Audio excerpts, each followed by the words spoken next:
प्राचीन समय की बात है। भारत में एक अति प्रतापी एवं दानी राजा राज्य करता था। वह प्रतिदिन मंदिर में भगवत दर्शन करने जाता था और गुरु और ब्राह्मण की सेवा भी किया करता था। उसके द्वार से कोई भी याचक निराश नहीं लौटता था। वह प्रत्येक गुरुवार को व्रत रखता और पूजन करता था। हर दिन गरीबों की मदद करता था। परंतु यह सब बातें उसकी रानी बिल्कुल पसंद नहीं करती थी। वह न ही व्रत करती थी और न ही किसी को एक भी पैसा दान रूप में देती थी। वह राजा को भी ऐसा करने से रोकती थी। एक बार जब राजा शिकार खेलने वन को चले गए, महल में सिर्फ रानी और दासी थी। उस समय गुरु बृहस्पति साधु का रूप धारण कर राजा के दरवाजे पर भिक्षा मांगने आए। साधु ने रानी से भिक्षा मांगी तो वह कहने लगी, हे साधु महाराज, मैं इस दान पुण्य से तंग आ गई हूँ। इस काम के लिए तो मेरे पतिदेव ही बहुत हैं। अब आप ऐसी कृपा करें कि सारा धन नष्ट हो जाए तथा मैं आराम से रह सकूं। साधु का भेष रखे बृहस्पति देव ने कहा, हे देवी, तुम अति विचित्र हो। संतान और धन से कोई दुखी नहीं होता, सभी इसे चाहते हैं। पापी भी पुत्र और धन की इच्छा करता है।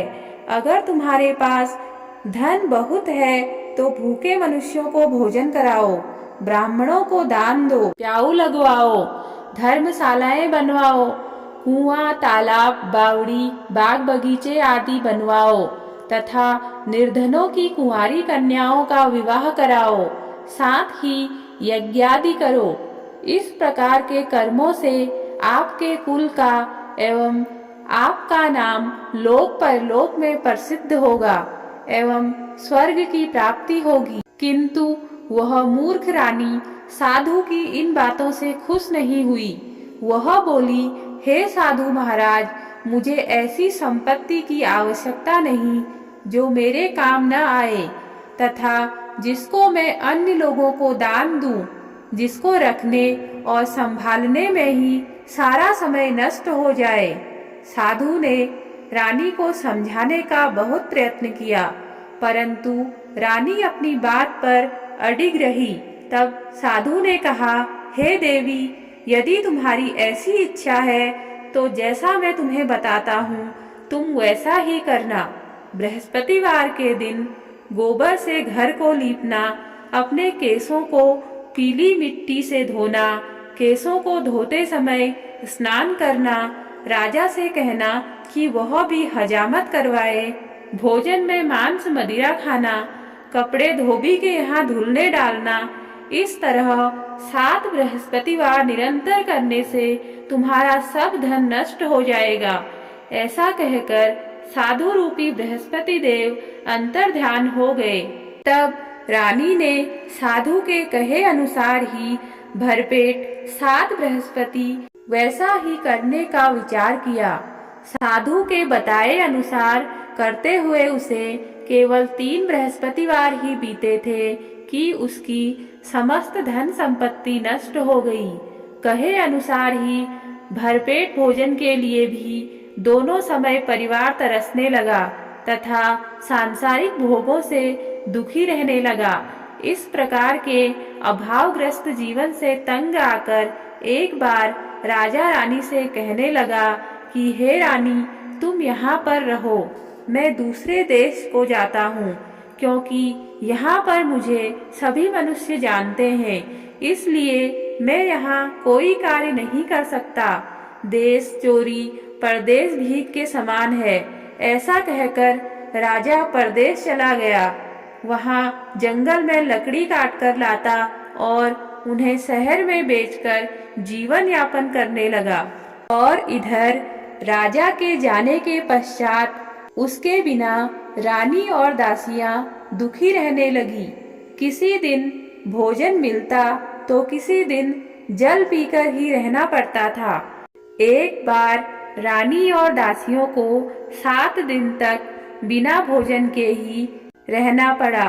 तो रानी अपनी दासियों से बोली, हे दासी, यहाँ समीप के ही नगर में मेरी बहन रहती है जो बहुत धनवान है। तू उसके पास जा और वहाँ से 5 सेर बेझर मांग कर ले आ, जिससे कुछ समय के लिए गुजर बसर हो जाएगी। दासी उसकी बहन के पास गई। बृहस्पतिवार का दिन था। रानी की बहन उस समय ध्यान मग्न होकर पूजा कर रही थी। दासी ने रानी की बहन से कहा, हे रानी, मुझे आपके पास आपकी बहन ने भेजा है, मुझे 5 सेर बेझर दे दो। दासी ने अपनी बात अनेक बार कही, परंतु रानी की बहन ने कोई उत्तर नहीं दिया, क्योंकि वह उस समय बृहस्पतिवार की कथा सुन रही थी। रानी की बहन से जब दासी को कोई अपेक्षित उत्तर नहीं मिला तो वह अति दुखी हुई। उसे क्रोध भी बहुत आया। लौटकर वह रानी से बोली, हे रानी, आपकी बहन बहुत धनी स्त्री है, परंतु वह अति घमंडी भी है। वह छोटे लोगों से बात भी नहीं करती। 5 सेर बेझर देने के लिए मैंने उससे बहुत कहा, परंतु उसने कोई उत्तर नहीं दिया। इस प्रकार मुझे निराश एवं खाली हाथ लौटना पड़ा। रानी बोली, हे दासी, इसमें मेरी बहन का किसी प्रकार का कोई दोष नहीं है। जब बुरे दिन आते हैं तब कोई सहारा नहीं देता, अपने पराये हो जाते हैं। अच्छे बुरे का ज्ञान विपत्ति में ही होता है। जो ईश्वर की इच्छा होगी वही होगा। यह सब हमारे भाग्य का दोष है। और उधर पूजा समाप्त होने के पश्चात रानी की बहन ने सोचा कि मेरी बहन की दासी आई थी, परंतु मैंने उसे कोई उत्तर नहीं दिया। इससे वह बहुत दुखी हुई होगी।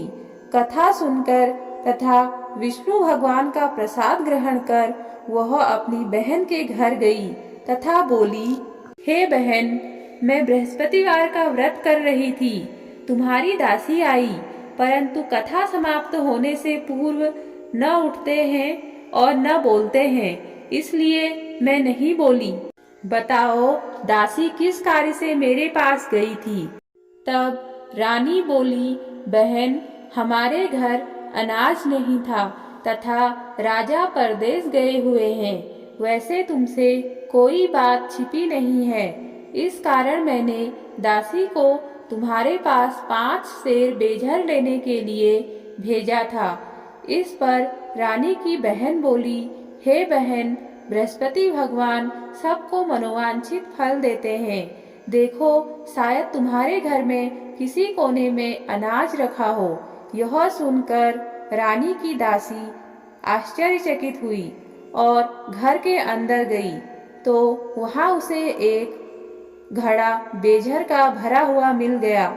उसे बड़ा आश्चर्य हुआ, क्योंकि उसके अनुसार घर का एक एक बर्तन अन्न से खाली था। उसने बाहर आकर रानी को सारा वृतांत सुनाया।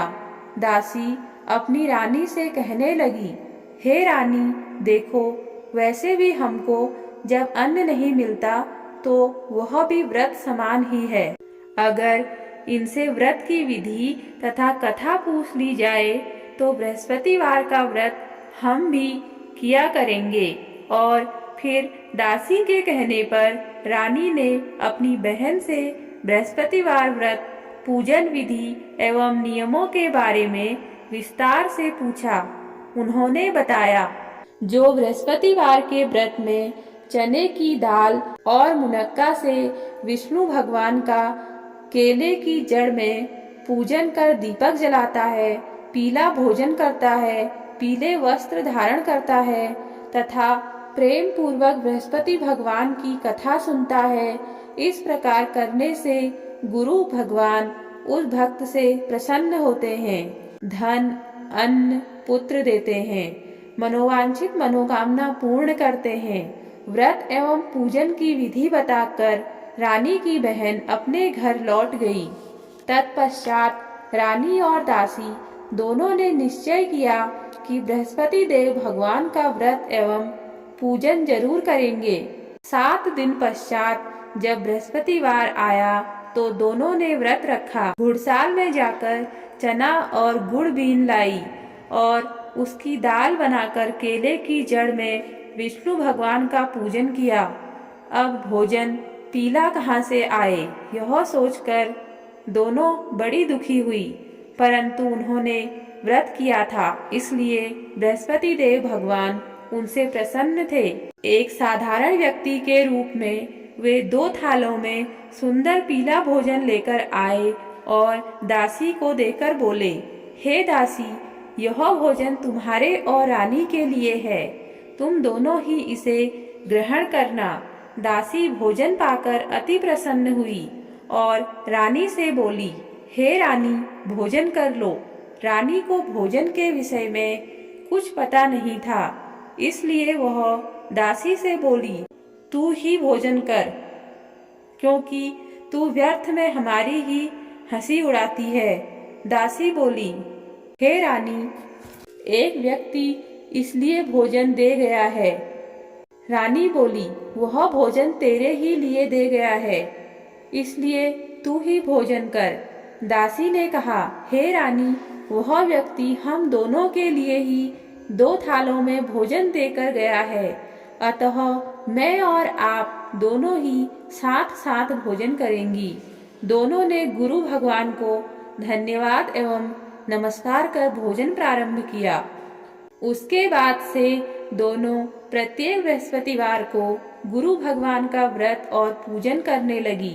बृहस्पति भगवान की कृपा से उन दोनों की भोजन एवं धन की कमी दूर हो गई, परंतु रानी फिर से पहली प्रकार से आलस्य करने लगी।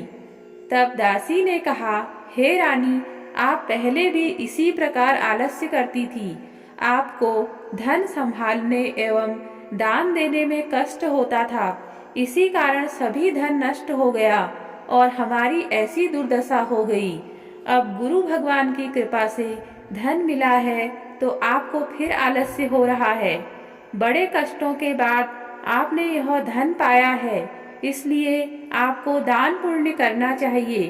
भूखे मनुष्यों को भोजन कराओ, ब्राह्मणों को दान दो, प्याऊ लगवाओ, कुआं, तालाब, बावड़ी आदि का निर्माण कराओ, कुंवारी कन्याओं का विवाह करवाओ, मंदिर, पाठशाला बनवाकर दान दो, धन को शुभ कार्यों में खर्च करो, जिससे आपके कुल का सम्मान बढ़े तथा आपको स्वर्ग प्राप्त हो एवं आपके पितृ प्रसन्न हो।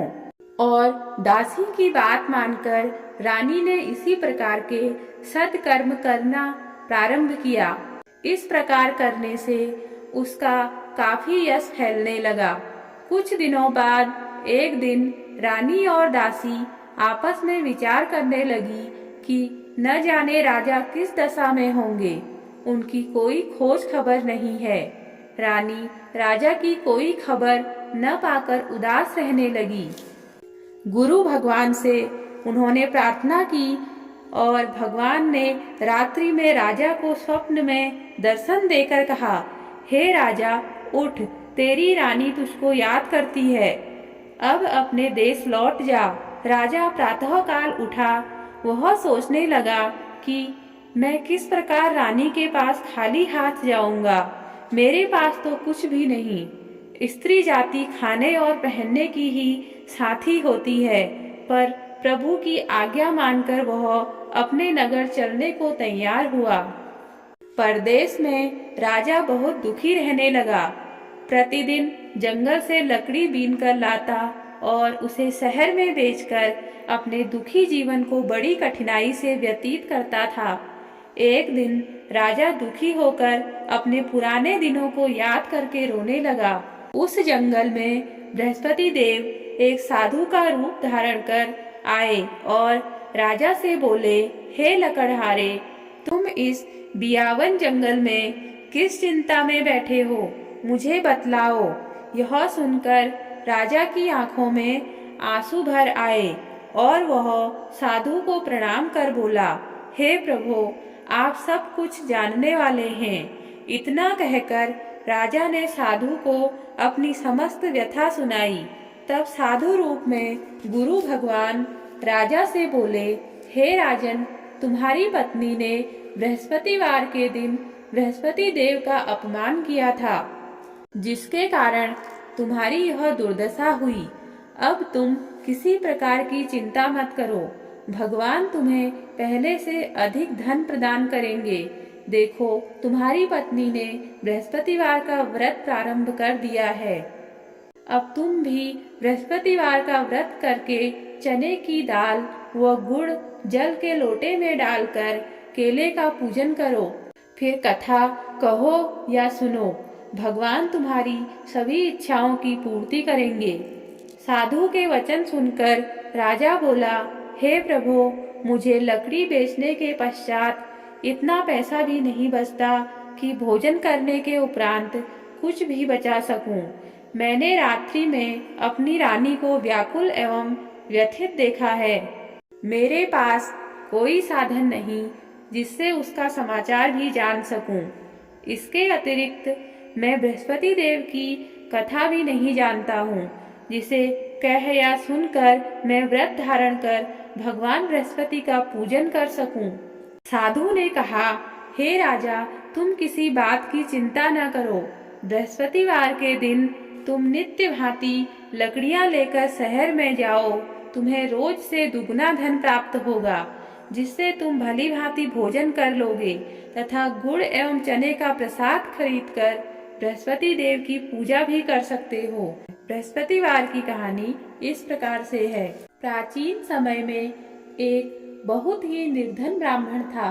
उसके कोई संतान नहीं थी। ब्राह्मण नित्य पूजा पाठ करता, ब्राह्मण स्वभाव से दयालु तथा धार्मिक विचारों वाला व्यक्ति था, परंतु उसकी पत्नी बहुत मलिनता के साथ रहती थी। वह न तो स्नान करती थी और न ही किसी देवता का पूजन करती। सुबह उठते ही सर्वप्रथम भोजन करती, बाद में घर के अन्य कार्य करती। अपनी पत्नी की ऐसी आदत के कारण ब्राह्मण देवता बहुत दुखी रहते थे। वह अपनी पत्नी को बहुत समझाते, किंतु उसका कोई परिणाम न निकलता। भगवान की कृपा से ब्राह्मण की स्त्री के कन्या उत्पन्न हुई। वह कन्या ब्राह्मण के घर में बड़ी होने लगी। वह बालिका प्रातःकाल ही स्नान करके भगवान विष्णु का जप करती, बृहस्पतिवार का व्रत भी करने लगी।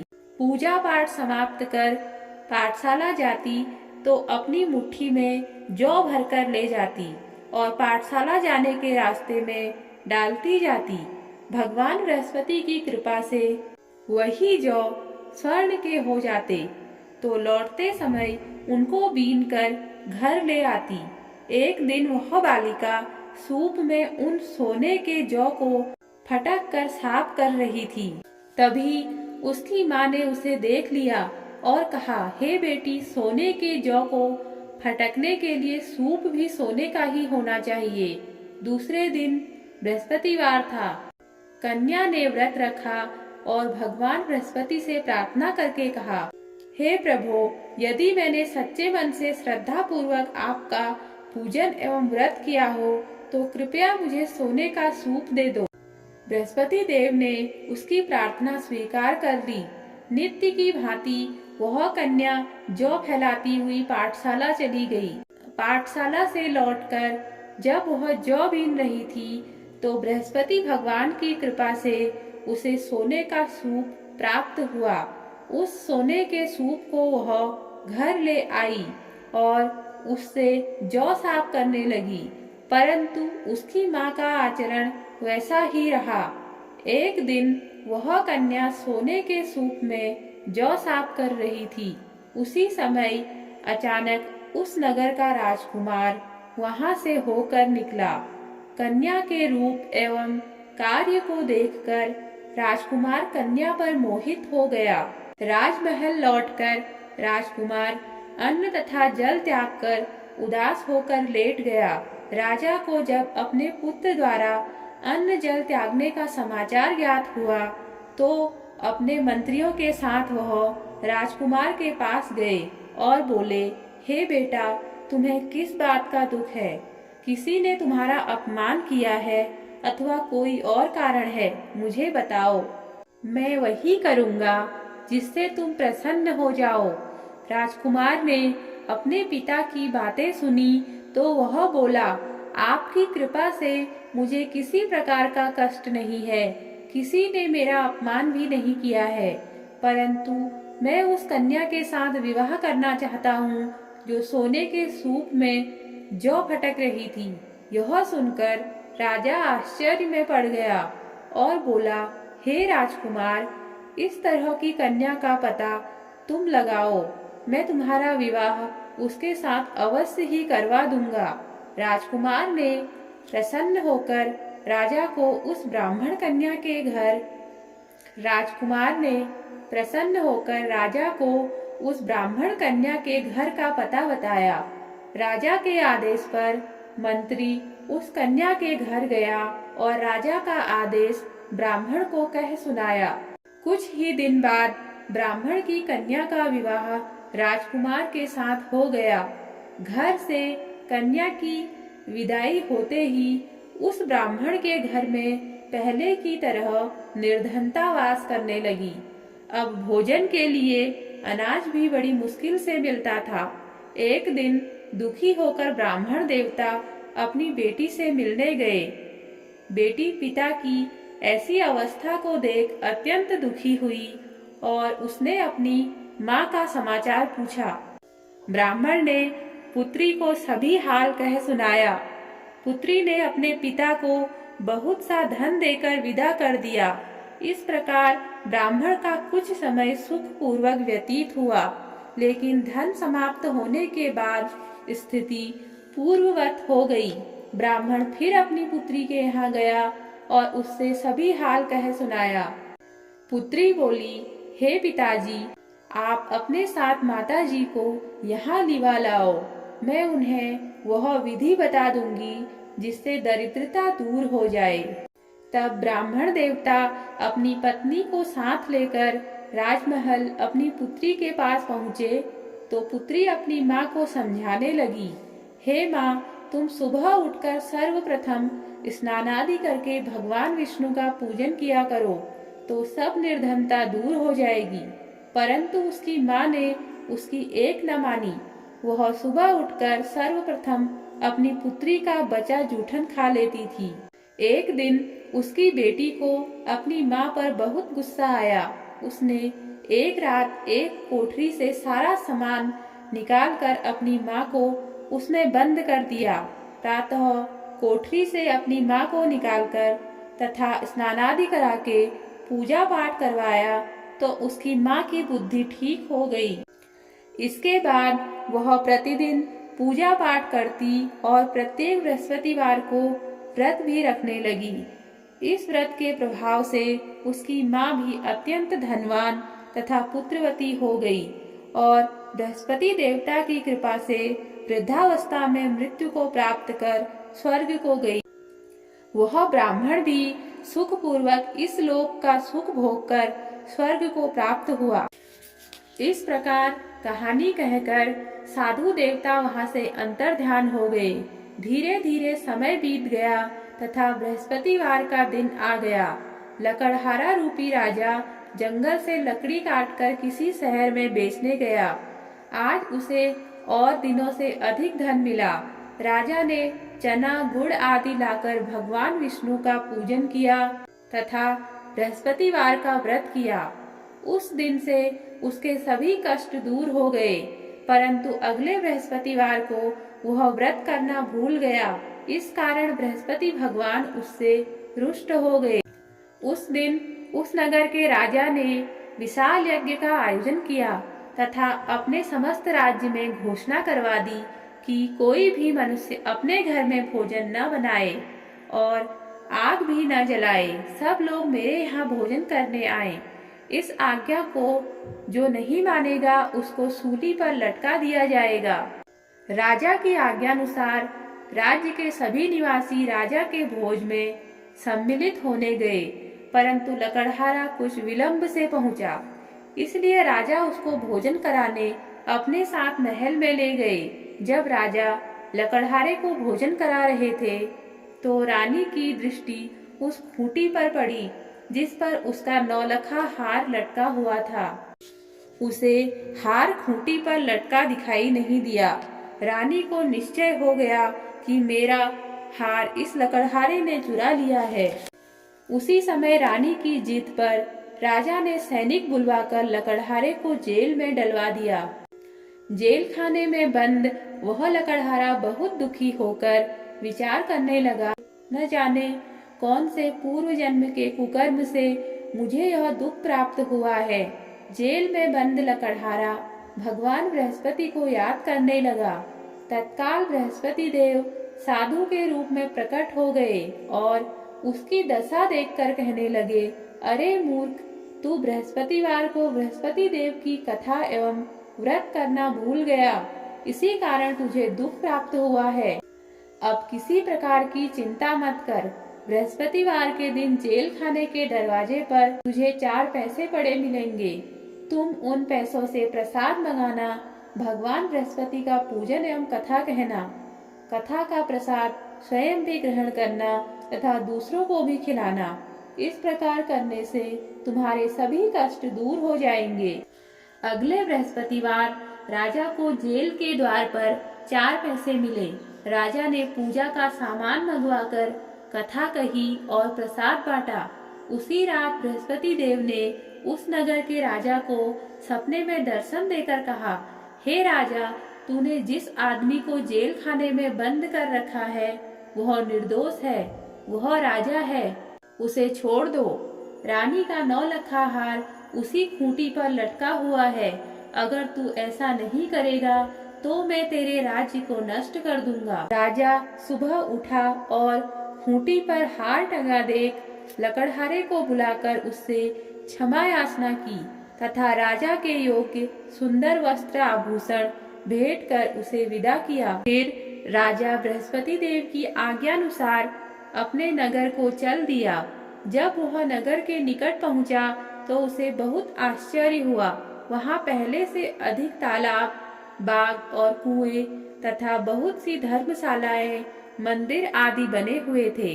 राजा ने जब नगरवासियों से पूछा कि यह बाग, तालाब, धर्मशालाएं एवं कुएं किसके द्वारा बनवाए गए हैं, नगर के लोग कहने लगे कि यह सब रानी और दासी के द्वारा बनवाए गए हैं।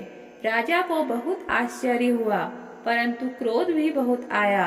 जब रानी ने यह खबर सुनी कि राजा आ रहे हैं तो उसने दासी से कहा, हे दासी, देख, राजा हमें अति दीन अवस्था में छोड़ गए थे। वह हमारी ऐसी हालत देखकर कहीं द्वार से ही लौट न जाए, इसलिए तू द्वार पर खड़ी हो जा। रानी की आज्ञानुसार दासी दरवाजे पर खड़ी हो गई। जब राजा आए तो उन्हें अपने साथ महल में लिवा लाई। तब राजा ने क्रोध करके अपनी तलवार निकाली तथा रानी से पूछा, बताओ, इतना धन तुम्हें कैसे और किस प्रकार प्राप्त हुआ है? तब रानी ने बताया कि हमें यह सब धन बृहस्पति देव के व्रत के प्रभाव से प्राप्त हुआ है। अब राजा ने निश्चय किया कि 7 दिन बाद तो सभी बृहस्पति देव का पूजन करते हैं, परंतु मैं प्रतिदिन दिन में 3 बार कथा कहा करूंगा तथा नित्य व्रत किया करूंगा। अब हर समय राजा के दुपट्टे में चने की दाल बंधी रहती तथा दिन में 3 बार वह कथा कहता। ऐसे ही एक दिन राजा ने विचार किया कि चलो अपनी बहन के यहाँ हो आऊं। ऐसा निश्चय कर राजा घोड़े पर सवार होकर अपनी बहन के यहाँ चल दिया। मार्ग में उसने देखा कि कुछ आदमी एक मुर्दे को लिए जा रहे हैं। उन्हें रोककर वह कहने लगा, अरे भाइयों, कुछ देर मेरी बृहस्पति की कथा सुन लो। वे बोले, लो, हमारा तो आदमी मर गया है, इसको अपनी कथा की पड़ी है। परंतु कुछ आदमी बोले, अच्छा कहो, हम तुम्हारी कथा भी सुनेंगे। राजा ने दाल निकाली और कथा कहनी शुरू कर दी। जब कथा आधी हो गई तो मुर्दा हिलने लगा और जब कथा समाप्त हुई तो राम राम करके वह मुर्दा खड़ा हो गया। राजा आगे चला। उसे चलते चलते शाम हो गई। आगे मार्ग में उसे एक किसान खेत में हल चलाता मिला। राजा उससे बोला, अरे भैया, तुम मेरी बृहस्पतिवार की कथा सुन लो।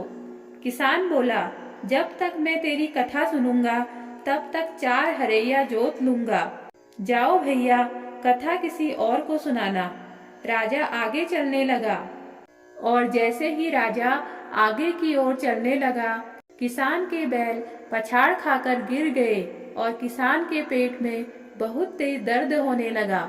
उसी समय किसान की माँ रोटी लेकर आई। उसने जब यह देखा तो अपने पुत्र से सारा हाल पूछा।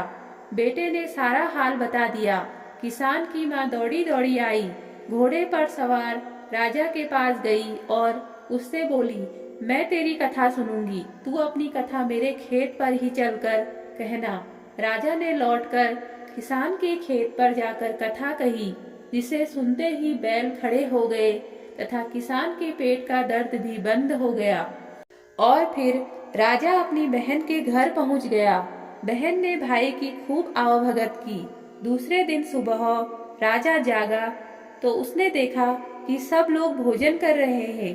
राजा ने अपनी बहन से पूछा कि ऐसा कोई मनुष्य है जिसने भोजन नहीं किया हो और जो मेरी बृहस्पतिवार की कथा का श्रवण कर ले। तो बहन बोली, हे भैया, यह देश ऐसा ही है। यहाँ के लोग पहले भोजन करते हैं, बाद में कोई अन्य काम करते हैं। अगर पड़ोस में कोई हो तो देख आती हूँ। ऐसा कहकर बहन चली गई, परंतु उसे कोई भी ऐसा व्यक्ति नहीं मिला जिसने भोजन न किया हो। वह एक कुम्हार के घर गई जिसका लड़का बीमार था। उसे यह भी पता चला कि उसके यहाँ 3 दिन से किसी ने भोजन नहीं किया है। राजा की बहन ने अपने भाई की कथा सुनने के लिए कुम्हार से आग्रह किया तो वह तैयार हो गया। राजा ने जाकर बृहस्पतिवार की कथा कही, जिसको सुनकर कुम्हार का लड़का ठीक हो गया। अब तो राजा की हर ओर प्रशंसा होने लगी। कुछ दिन बाद एक दिन राजा ने अपनी बहन से कहा, हे बहन, मैं अपने घर जाऊंगा, तुम भी तैयार हो जाओ। राजा की बहन ने अपनी सास से अपने भाई के साथ जाने की आज्ञा मांगी। सास बोली, चली जा, परंतु अपने लड़कों को यहीं छोड़ जाना, क्योंकि तेरे भाई के कोई संतान नहीं होती है। बहन ने भाई से कहा, हे भैया, मैं तो चलूंगी, परंतु कोई बालक नहीं जाएगा। राजा ने कहा, जब कोई बालक साथ नहीं चलेगा तब तुम ही क्या करोगी। दुखी मन से राजा अपने नगर को लौट गया। राजा अपनी रानी से बोला, हम निर्वंशी हैं, हमारा मुंह देखने का भी धर्म नहीं है। वह उदास होकर बिना भोजन किए सैया पर लेट गया। रानी बोली, हे प्रभु, भगवान बृहस्पति ने हमें सब कुछ दिया है, वे हमें संतान भी अवश्य देंगे। उसी रात बृहस्पति देव ने राजा को स्वप्न में दर्शन देकर कहा, हे राजा, उठ, सभी सोच त्याग दे, तेरी रानी गर्भवती है। राजा को यह जानकर अति प्रसन्नता हुई। 9वें महीने रानी के गर्भ से एक सुंदर पुत्र रूपी रत्न पैदा हुआ। तब राजा बोला, हे रानी, स्त्री बिना भोजन के रह सकती है, परंतु बिना कहे नहीं रह सकती। जब मेरी बहन आए तुम उससे कुछ मत कहना। रानी ने हाँ कर दी। और जब राजा की बहन ने यह शुभ समाचार सुना तो वह अति प्रसन्न हुई तथा बधाई लेकर अपने भाई के यहाँ आई। तभी रानी ने कहा, घोड़ा चढ़ाकर नहीं आई, गधा चढ़ी आई। राजा की बहन बोली, भाई, मैं इस प्रकार न कहती तो तुम्हें औलाद कैसे मिलती। भगवान बृहस्पति ऐसे ही हैं, जैसी जिसके मन में कामनाएं हैं सभी को पूर्ण कर मनोवांछित फल देते हैं। जो श्रद्धा पूर्वक बृहस्पतिवार का व्रत करता है एवं कथा पढ़ता है अथवा सुनता है और दूसरों को सुनाता है, बृहस्पति देव उसकी सभी मनोकामना पूर्ण करते हैं। बृहस्पति देव उनकी सदैव रक्षा करते हैं। जो श्रद्धा एवं संपूर्ण आदर भाव से बृहस्पति देव का पूजन एवं सच्चे दिल से व्रत करते हैं, उनकी सभी मनोकामनाएं पूर्ण होती हैं। सच्चे मन एवं हृदय से रानी और राजा ने बृहस्पति देव की कथा का गुणगान किया। उनकी सभी इच्छाएं बृहस्पति देव ने पूरी की। इसलिए सबको कथा कहने अथवा सुनने के बाद बृहस्पति भगवान का प्रसाद ग्रहण करना चाहिए तथा सच्चे मन एवं भावना से भगवान बृहस्पति का मनन करते हुए सदा उनकी जय जयकार करनी चाहिए। इस प्रकार बृहस्पतिवार व्रत कथा संपूर्ण होती है।